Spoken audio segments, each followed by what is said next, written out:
Welcome to the NDTV YouTube channel. I'm Vishnu. Let's bring you some of the big stories we are tracking today.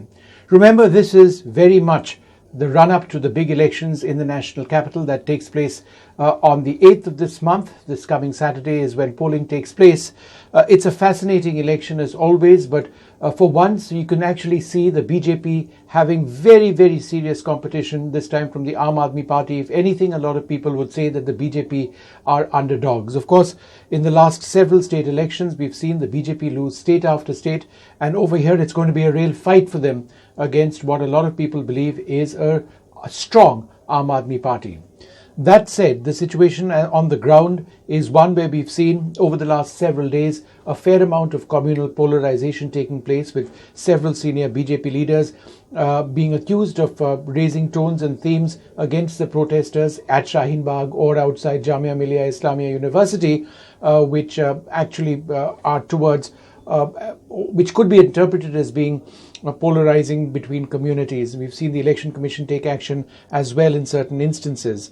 But I think one of the big themes this election campaign, besides what the Aam Aadmi Party has been talking about electricity and water and health and education, is the protests themselves and how the different parties have actually been referring to them. For the BJP and Amit Shah and several of the BJP leaders who are campaigning here in Delhi, there have been constant references to the protests in Shaheen Bagh, not as many references by the Aam Aadmi Party or the Congress for that matter. In fact, earlier today, the Prime Minister said whether it's Seelampur, Jamia or Shaheen Bagh, there have been multiple protests against the Citizenship Amendment Act. Do you think these protests are a coincidence? It is not. It is all an experiment rooted in politics. If it was simply about a law, it would have ended. So, an important statement by the Prime Minister ascribing a political motive to the Citizenship Amendment Act protests, when there are those who believe that in fact the protests taking place represent, among other things, a genuine sense by members of the Muslim community that they are second-class citizens, or they are being seen to be second-class citizens on the basis of the government pushing through the National Register of Citizens, the Citizenship Amendment Act, or certain clauses of the National Population Register as well.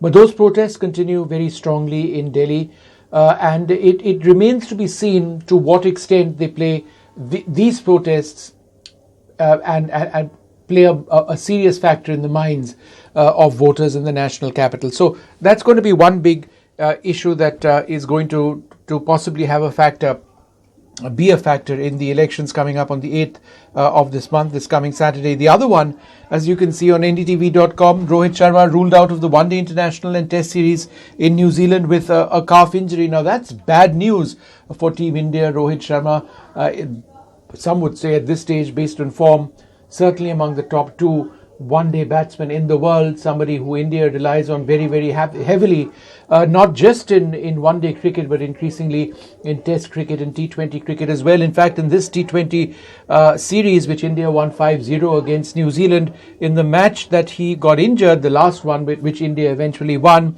he scored 60 off 41 balls, but then he had this calf muscle injury, and he had to actually go off the field. He did manage to score a boundary after getting injured, I believe, if memory serves me right, but then he couldn't continue. So this is going to be a problem for India. He was expected to open in the test series with Mayank Agarwal. Mayank Agarwal will be there.